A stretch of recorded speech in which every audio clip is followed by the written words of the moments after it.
This is episode 28. You can follow us on Facebook or Twitter. The links will be in the description below. Also, all the links to the articles are there. This is an odd news service, so we're going to go over some odd news for the week. So we've got about 8 stories that we went through and curated for your viewing pleasure or displeasure. So make sure you like, subscribe, leave a comment, and we appreciate it.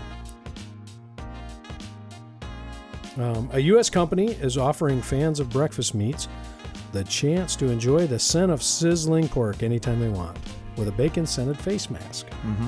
Hormel said the Black Label breathable bacon mask uses the latest in bacon smell technology to give the wearer...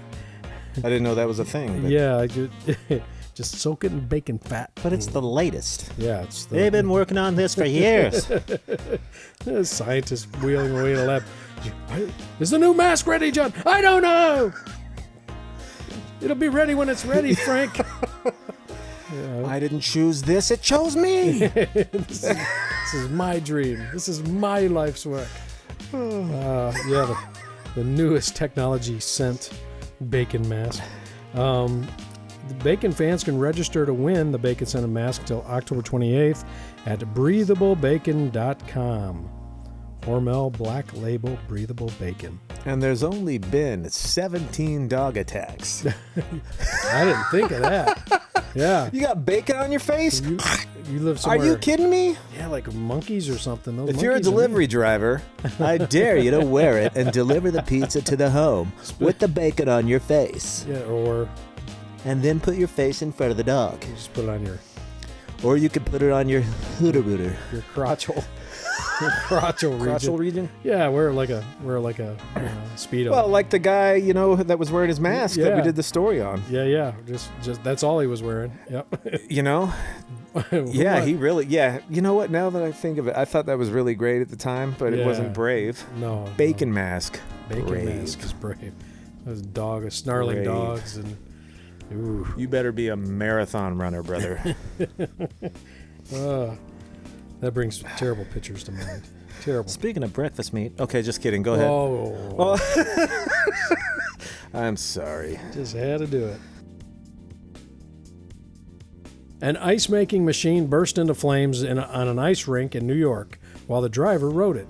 The incident occurred Wednesday during a youth hockey practice, according to sources, while the driver was using the machine to clean the ice rink at Bill Gray's Regional Iceplex in Rochester. Rochester Fire Department Lieutenant Ryan Fleming said no one was hurt, including the driver who continued driving the machine off the rink to a maintenance area while it was on fire, and a couple of youth hockey players who were on the rink at the time. Mm-hmm. The incident, which has over 500,000 views on social media, was sparked by leaking hydraulic fluid that came into contact with hot components of the vehicle's underside, according to multiple reports. Fleming said the driver put out the fire after he got to the maintenance area. You know who I think of when I think of this? Because this just sounds like a guy who's trying to do his job. May not be the brightest guy. Might be a couple light bulbs short of a Christmas tree. But trying to do his best, and it reminds me of the Bill Murray character in Caddyshack. Oh, yeah. Really hard worker. Really hard worker. Dumb as a brick. So dumb as a brick. I'm trying to capture his voice. I just picture him going after the gonna get. Yeah, he just kept on driving off the ice. Yeah. Was it on fire? Oh yeah, he kept blowing on it. He won't go out.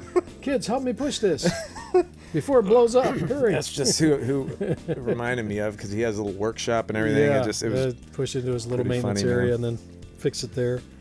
Gopher, I'm gonna get that gopher.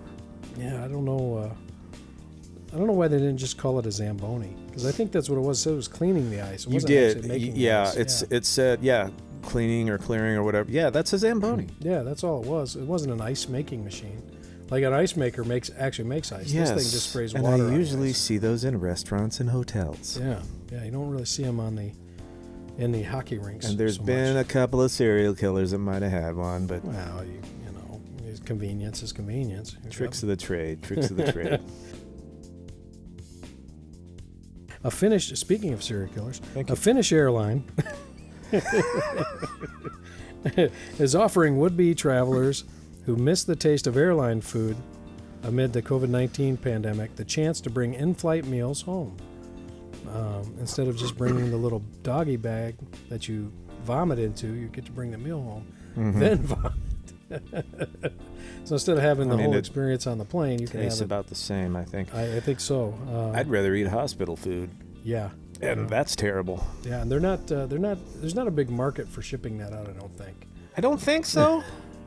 you know, like the astronaut food, how it's really cool, you know, because it's dehydrated and all that. It's freeze dried, but or whatever. It doesn't. It's not good though. No. It's cool to try. Yeah. And you go, that does kind of you know taste what? like I'd like it. Give me 2 years of that. That's Yeah. good stuff, man. Yeah. That Neapolitan ice cream is real crunchy. Exactly. I was going to say something, but I forgot. I'm sorry. It probably wasn't funny anyway. Knowing me. Zing! He zings himself. Finnair announced that the airline-inspired Taste of Finnair meals will be available Thursday at the K City Mart store in Vanta Temisto before being rolled out into the chain's other stores across Finland. The airline said the meals are based on their business class offerings and will feature a rotating selection of entrees on different days of the week, with the entire menu designed to change every 2 weeks. Good. The meals are inspired by Nordic and Japanese flavors and seasonal ingredients, said Juha Stenholm, head of product development at the Finnair kitchen. The menus include, for example, Finnish smoke and reindeer. Finnish smoke and reindeer? Yeah, that's what it says. As well as a serving of beef and teriyaki radish sauce, which draws on Tokyo's street food culture. There you go. Sounds really yummy. Okay. It sounds like things that would be good that won't be good. Exactly. There's nothing about that sounds appetizing. You get the real thing somewhere, that would be good, but that just sounds like making good food bad. I just want to know what Finnish smoke is. It says menus include Finnish smoke and reindeer. So I don't know if this some Finnish guys just smoking blowing out of your face while you're trying to eat your reindeer. I don't know. Oh, man. Rudolph tastes good, huh? You know what? That makes sense because that's very hospitable. Yeah. Very hospitable. You like and Rudolph? the Finnish are hospitable. Yeah. You know. That was a piece of Donner right there. That was Donner. That's my French accent. I don't know if Finnish. I can't do Finnish. Morgen. Oh, that's Swedish. I'm thinking of the Swedish chef. It was a Morgan. Yeah, that just sounds terrible. You know. And the nice thing is it's airline food, so it's the airline food version. That's of the thing. Classic meals. Let's take really good food and make it. Yeah. Yep. Let's make it terrible. And I guarantee you it's going to make you. You know what I mean? Yeah, I think they should also everybody. offer the, so not only in the area, but you're on the ground. When they There's deliver going the to be meal everywhere. I'm sorry. They should bring the little tiny bathroom with the suction, the vacuum suction, with them, to help you out there. That's the kind of bathroom I want to install. I just want to sit down. It just goes, just sucks everything out, and you got nothing left on your bottom. Just make sure nothing's hanging down. Just a one square guy after that. Because it'll rip it off. Just a little one square. That's right. That's right. Dab, That's right. Life changing. Life changing. I save on toilet paper. This comes from us. It comes to us from Lima, which is in some country down south, Peru. Lima. Peru. Lima. Yeah, Peru. I had an Aunt Lima. Aunt Lima? Nope, didn't. No, Never happened. She was a bean. Lima bean. You ever had them Lima beans in your chili? I have. Quite lookers. Oh man. Beautiful beans, nice and curvy. With incense smoke, flowers, and photos of President Trump and rival Joe Biden, Peruvian shamans performed an ancestral ritual on Wednesday for the U.S. elections, but there was little agreement about who would win the November 3rd ballot. So they were trying to predict the winner using their magic. Chanting and blowing a traditional Andean shell instrument, the shamans dressed in multicolored garb. Because you can't have just one color when you're invoking the future. Of course not. They invoked the Pachamama, or Mother Earth. Pachamama. It sounds like an elephant pack mama. of mothers, right. Go ahead. Pachamamas. Don't go to Target. Don't anger the pack of mothers. This is a Target If you're store. a drunk driver, they will kill you. They will. If you have drugs, they will kill you. They would and eat your face. Pachamama. Yeah, Mother Earth. So they invoked the Pachamama or Mother Earth ritual for the U.S. vote to take place in peace without attacks and witchcraft between the rivals. They're not going to stop the witchcraft, I don't think, because that's just part of what we do here Why in the would States. you? That's right. I remember the other day I was working on a little hex spell for a guy that messed up my tire. And, yeah, he's going to be bald as a cue ball. Good. I'll tell you that right now. Good. It's about time. I hate people with red hair anyway. I'm just kidding. That was totally fake. I actually love red-haired people. Shaman teacher Ana Maria Simeon, during the ritual held in a low-lit room of an old building, said she was in favor of Biden. That is why we are cleansing him, quote, she says. We have seen that they are attacking him with witchcraft, with a black doll, with a voodoo doll, that they are shadowing to remove him, said the shaman with necklaces wrapped around her neck. It seems like a trivial and mundane detail. Thank you for reporting that, Fox. That explains the dementia. I knew there was a reason. She had her necklaces. Or it could be around her that neck. you're almost 80. When you get older, you have issues. That's That's a good point. And not everybody has them at the same time when they're older, but they usually happen. A 2,350-pound pumpkin called the Tiger King has been named the winning pumpkin in a competition. Of course it has. Yep. With a name like Tiger King, it has to be good. That's right. I remember the old Schmuckers commercials. I love Smuckers. And I also remember... With a name like Schmucker. You remember you could unlock your door at night? Pepper's Farm remembers. Do you remember when you locked that kid in your closet and you thought nobody knew? Pepperidge Farm remembers. I feel like I remember somebody doing that, like, Okay. Pepperidge Farm remembers. Pepperidge Farm. Like they made it into that instead. It was really funny. You remember when your ancestors sacrificed goats in the backyard to appease the dark spirits? Pepperidge Farm. Remembers. Oh, no. Brought to you by Hormel. Hormel. Oh, I'm sorry. They might all be owned by the same company. They could be. Hormel Pepperidge Farms. Yep, Facebook. They love the food. Now we're going to get flagged for possibly false. I love Facebook. Oh, This that's is funny. possibly false.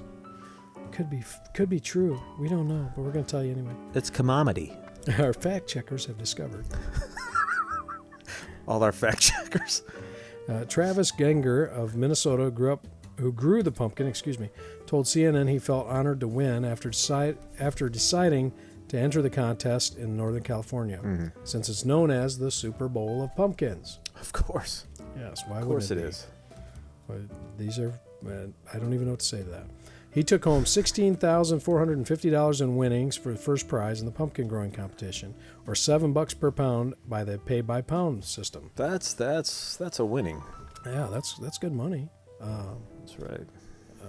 He probably fed it that much in pumpkin food. He could buy another pumpkin Yeah. with that. He could buy a big pumpkin with that. Get it all shined up. He have a pumpkin of his own for that kind of money. That's right. He added that he named the winning pumpkin after the Netflix series Tiger King because he noticed it might have striped coloring.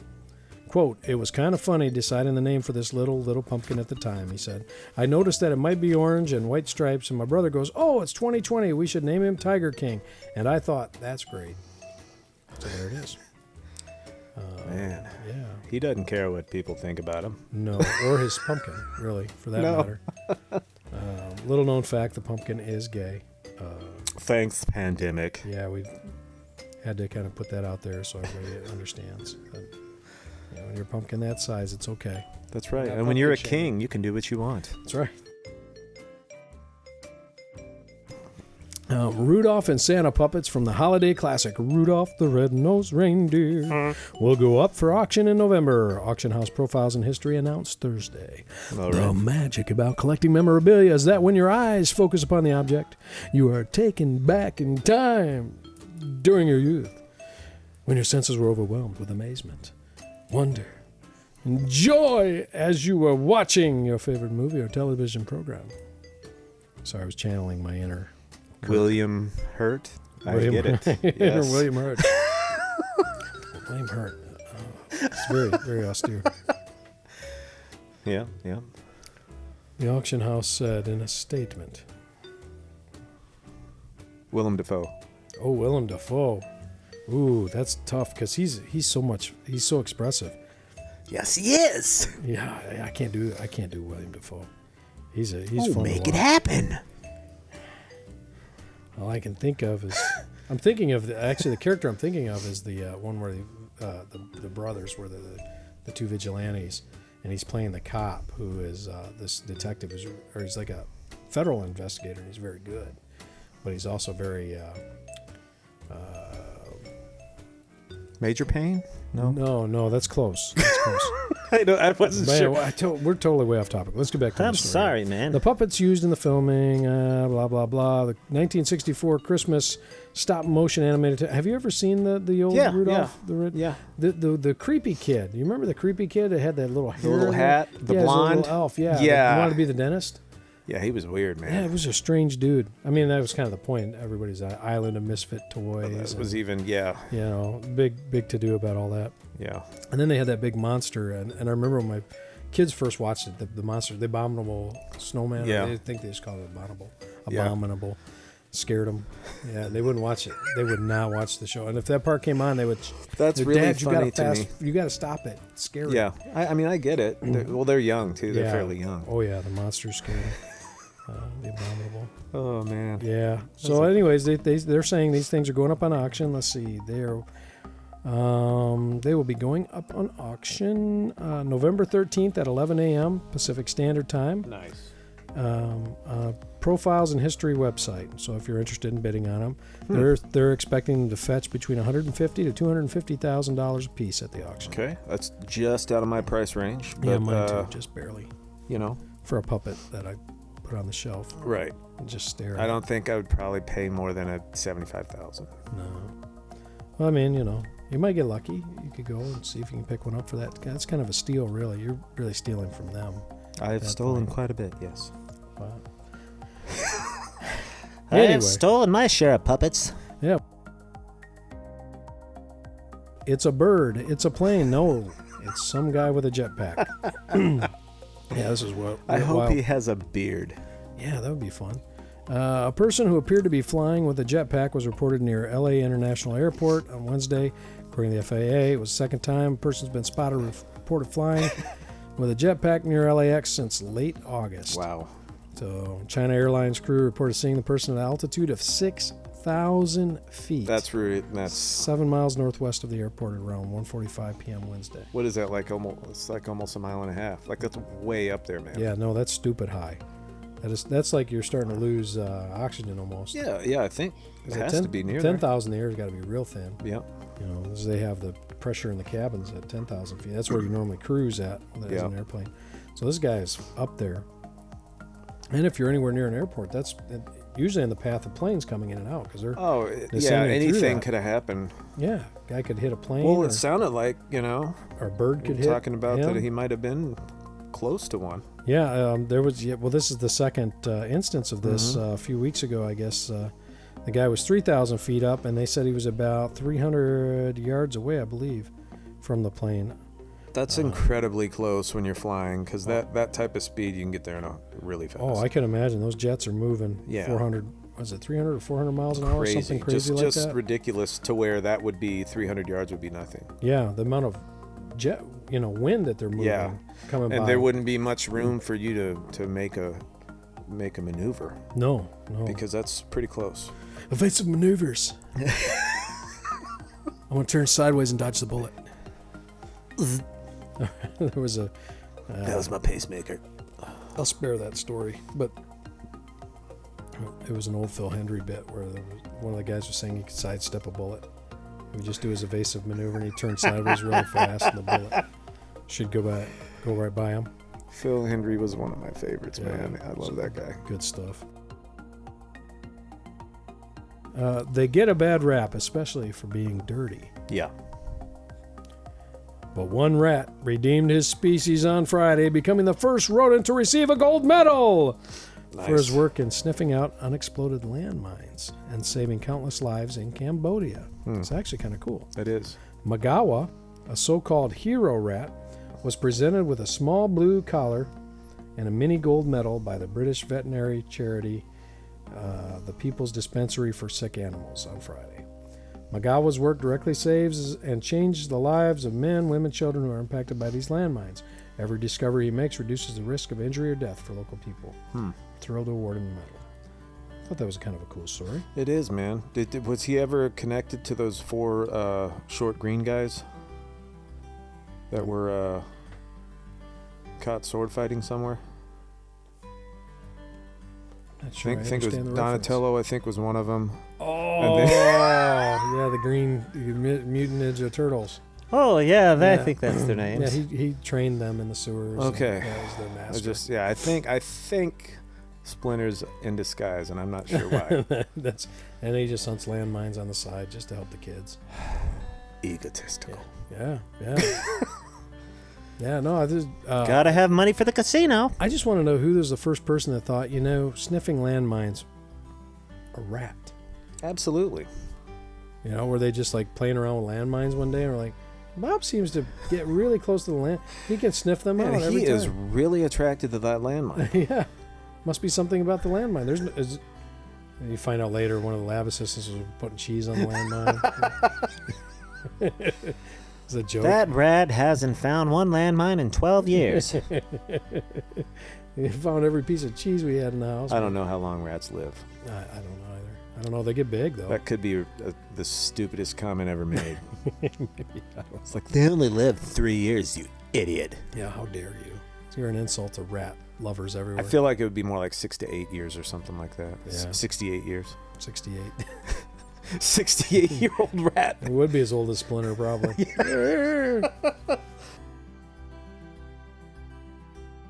Ready, teacher? Are you? Are you truly ready? Oh, you see right through me, don't you? Is anyone ever truly ready? I'm trying to think of how do you do that voice? Which voice? That would sounded like a cross between. I'm trying to think of Bane. Oh, I thought Tom that Hardy's sounded Bane. like a cross between Yoda and Grover. Yeah. But Bane, yeah. Oh, you mean like every villain that has a mask on? Yeah. We had the face of the. Oh, I cannot believe that you are here. I can't believe you're here. Funny that a man thrown from a plane would be shot. Something like that. He had that kind of that British accent going with the high pitch. I'll eat your face like an open-faced sandwich. He goes, that would be very painful for you. Doesn't feel good, does it? You don't like it when I hit you with your own hands, do you, Batman? Stop hitting yourself. Stop hitting yourself. Stop it. Stop hitting yourself. Why is everybody kicking me? I can't believe you guys are kicking me again. I didn't give them any kind of sign to put on your back, Batman. Is this sign on your back making you feel strange? It says kick It me. happened again, Bob. I can't believe they're all kicking me. Why is everyone kicking me?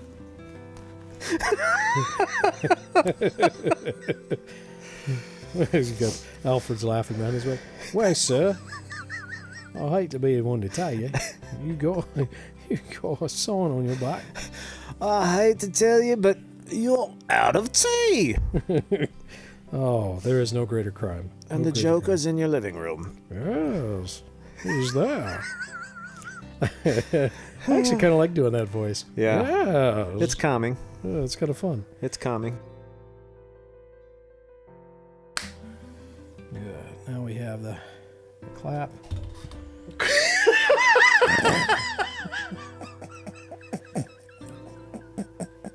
That was completely unintentional. That's why it was so funny. Because I knew you didn't mean it. That was perfect. That's one of the funniest. Okay, Bob. Okay, Bob. Now we have a clap. Oh, we got that in.